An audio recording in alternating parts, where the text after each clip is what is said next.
Assalamualaikum warahmatullahi wabarakatuh.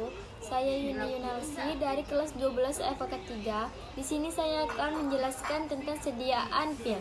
Apa itu pil? Pil adalah sediaan berupa massa bulat yang terdiri dari satu atau lebih bahan obat. Adapun pil terbagi dua, yaitu pil besar dan pil kecil. Pil besar beratnya dari 500 mg disebut dengan boli. Pil kecil beratnya 30 mg disebut dengan granul.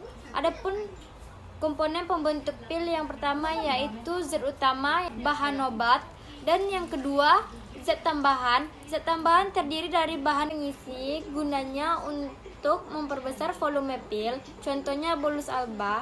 Setelah itu ada bahan pengikat, gunanya untuk massa supaya melekat satu sama lain, contohnya teragakan. Setelah itu ada bahan pembasah untuk membasahi sediaan yang belum terbentuk, contohnya air dan gliserin. Adapun bahan penabur, gunanya untuk massa yang sudah terbentuk supaya tidak melekat satu sama lain, contohnya talkum.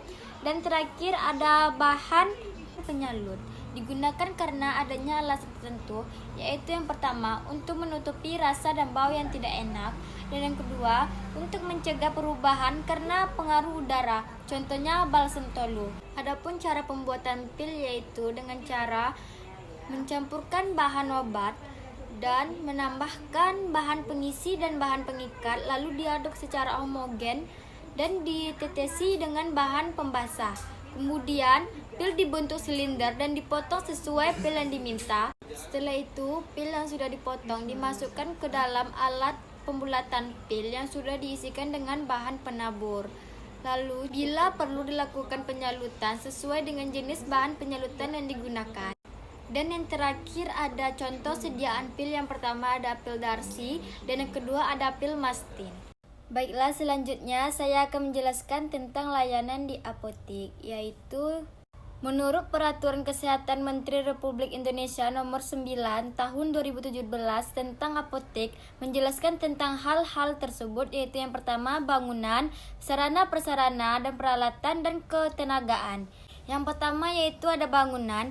Bangunan apotek harus memiliki kenyamanan, keamanan, dan kemudahan dalam pemberian pelayanan kepada pasien. Lalu yang kedua yaitu ada sarana dan prasarana, harus mudah diakses oleh masyarakat dan harus menjamin mutu sediaan farmasi tersebut. Setelah itu sarana bangunan apotek yang paling sedikit memiliki fungsi, yaitu bagian penerimaan resep. Ruangan penerimaan resep ditaruh di paling depan dan mudah terlihat oleh pasien. Setelah itu ruangan pelayanan resep dan racikan. Di dalamnya terdapat rak obat dan meja racikan sesuai kebutuhan. Setelah itu ruang penyerahan farmasi dan alat kesehatan. Ruangan farmasi dan alat kesehatan sebagai konter tempat pemberian obat yang dapat digabungkan dengan ruangan penerimaan resep obat. Setelah itu ada ruangan konseling sebagai sarana apoteker untuk memberikan konsultasi kepada pasien dan agar dapat meningkatkan pengetahuan dan kepatuhan pasien. Lalu ada ruang penyimpanan sediaan farmasi dan alat kesehatan yang menggunakan metode berdasarkan kelas terapi, yaitu sesuai dengan jenis sediaan, bentuk sediaan, dan alat kesehatan disusun secara alfabetis dengan menerapkan prinsip FIFO dan FIFO. Setelah itu ada ruangan arsip. Ruangan arsip tempat penyimpanan dokumen dalam rangka menjamin penyimpanan sesuai dengan hukum dan persyaratan yang baik. Kemudian ada peralatan dilakukan secara dispensing maupun untuk sediaan obat steril ataupun non-steril.